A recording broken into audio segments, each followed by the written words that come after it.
GTI, 3 letters synonymous with affordable sports cars for more than 30 years. When you think of GTIs, the first thing that comes to mind is the Golf. For 2009, Volkswagen's Pocket Rocket has been given a facelift as well as increased power. This GTI features all the attributes of the new Golf 6, including the front and rear lights with an overall line that is very similar. There is also a new honeycomb radiator grille, enlarged wheel wells, a twin-pipe exhaust. The Golf GTI can be had with either the standard 17-inch wheels or, on option, 18-inch. A discrete roof spoiler above the rear window adds to the sporty look, but VW has been careful not to overdo it. Some among us may have preferred a bit more aggressiveness, but keeping things humble isn't a bad idea when it comes to everyday use. It's the same story for the interior, where the new Golf GTI is a perfect mix of sport and sobriety, despite being just a bit austere for our taste. But the nifty steering wheel, with its chrome inserts and red piping, saves the day.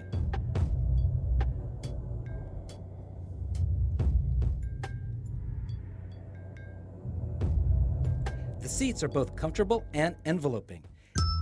If you don't go for the option leather seats that you see here, you can have some totally revival tissue seats that were first used on the original 1976 Golf GTI.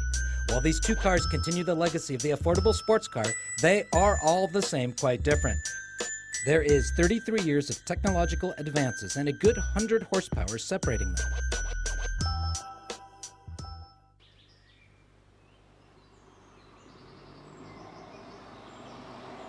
It doesn't take long to get the feel of being behind the wheel of a Golf, but here the suspension is a lot stiffer. Chassis roll and body movement have to be at their strictest minimum, but it does make for an uncomfortable ride, especially in town where the ultra-stiff shocks take their toll.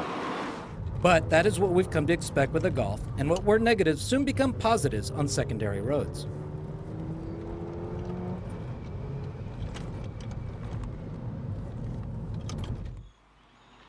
With very little rolling and a very satisfying and safe road handling, the GTI is a sane and amusing little car, even when undoing the ESP, which is a must if you were to exploit all its capabilities. The VW engineers did some fine work on the 2-liter TSI, adding 10 more horsepower to the existing motor for a total of 210 bhp and a lot more character than the older GTI power plant.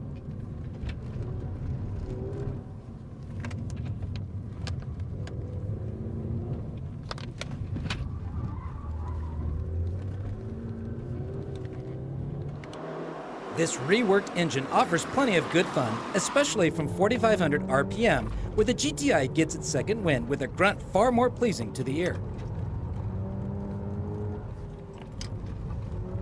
Despite a certain amount of complacency that has set in over the years, the GTI retains its original esprit, and this version is more powerful and gets better fuel economy.